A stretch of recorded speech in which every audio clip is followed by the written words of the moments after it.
Hello everybody and welcome to my channel, Muse of Magicians. Just kidding, but enjoy the throwback. It's not an anniversary or anything for my channel, but it's also very hot in my room and reminds me a lot of the day when I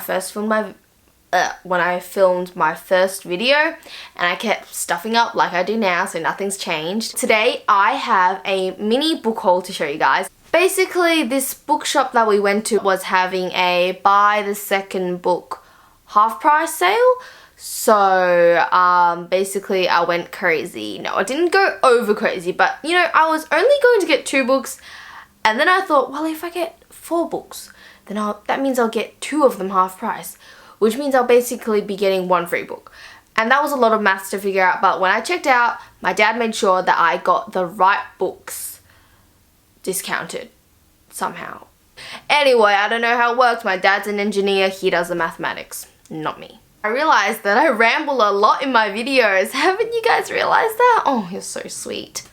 Okay, so the first book that I bought was I Capture the Castle by Dodie Smith, and guys, you know how much, oh my god, I've actually never told you guys I've read this book. Okay, basically I filmed like a I just finished video for this, but I never published it because I never edited it because I'm too lazy. The end of story.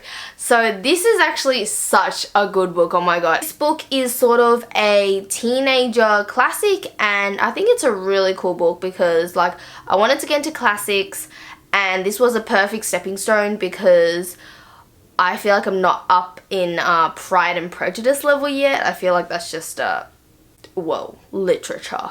So this is a good starting point, and it's about this girl who lives with her family in this castle in America.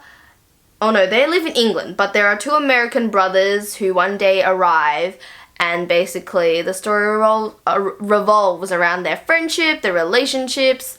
And it's really funny because it's written in like old English sort of. It's like old but not too old. It's not like Shakespeare old where you can't understand a word. You're like, is that English? I don't think so. It's Shakespearean. That's a language, isn't it? And it's basically told through the perspective of Cassandra Mortman, who is the main character, obviously. She's 17. She's really funny. She like writes these diaries, and it's really realistic. You know how in diary books, you like Dork Diaries or Diary of a Wimpy Kid, you know, all the good old days. When you read their diaries, it's like they're writing everything as they live their life. Like, oh, I'm actually playing basketball right now, and I met my nemesis, Mackenzie, who sucks. It's like you're not actually writing a diary while you're doing those things. You're writing it when you come home, yeah? So this one, it obviously solves those problems by saying like, oh, so 2 hours ago, this is what happened, and now suddenly, oh, I've got to go and do dishes. So she'll like actually say, I'm gonna come back and write you later, which makes so much more sense. I don't know if I made sense, but if you read this book, you'll know that I make sense. Next book is Emergency, oh my god, my wrist. Emergency Contact by Mary H.K. Choi. And I remember when this came out, it was pretty popular on Bookstagram and Booktube. I didn't see many people talk about it, or I didn't really search specifically about it because it was more like a book that I showed some interest in and then I just forgot about later. And but I do remember Hannah from A Clockwork Reader reading it and saying it was okay, if I remember correctly, like not great. So that's what kind of put me off a little as well. But I saw it at the shop and I was like, it just looks like a really interesting book. Like, maybe it's not like a classic. I thought I would be adventurous because I'm crazy. So this book is about, I actually don't really know. It's a contemporary, that's all I know. I think it's about these 2 people who meet and then start talking to each other via text message, which is such a 21st century theme. So cheesy, but I hope it's good. Ooh, and when Sam and Penny cross paths, it's less meet cute and more a collision of unbearable awkwardness, which sounds like actual real life, not book world. Excuse me. How can I forget? One of the main reasons why I bought this book was because my favorite author, Rainbow Rowell, wrote, oh, let me try and get my camera to focus, wrote a praise for this book saying, smart and funny with characters so real and vulnerable you want to send them care packages.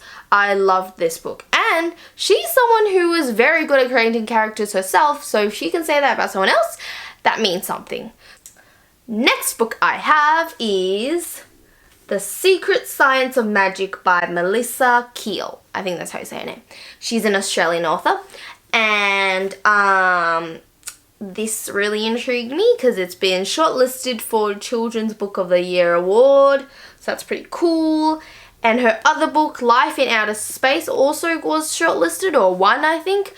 Basically, I've seen Life in Outer Space in my school library. I never read it, but I thought it was a really interesting book. I just never read it, so it wasn't that interesting. This is her new book, and it's basically about a genius girl and a magician boy falling in love. So like, what more could you want? And it really does sound just like a sweet contemporary love story. And you all know that there is a time and place in your life where you just need cheesy, sweet, contemporary love stories that don't exist in real life.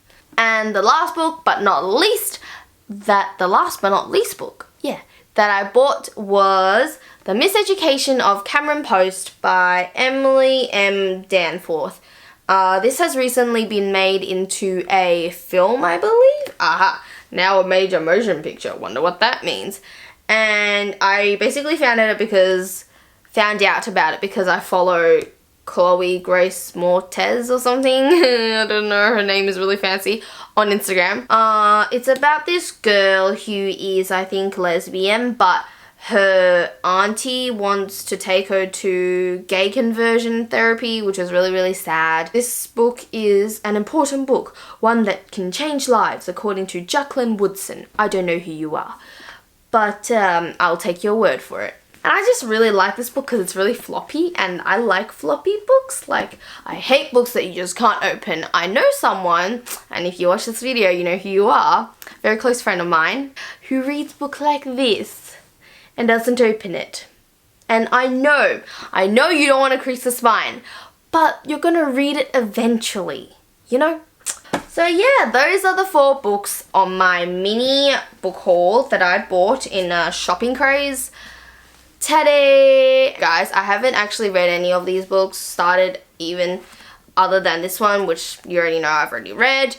And thanks for watching. If you like this, comment. If you like this video, please give it a thumbs up. I realize I'm lacking in thumbs up recently, guys, so just click that thumbs up button. It ain't gonna break your thumb.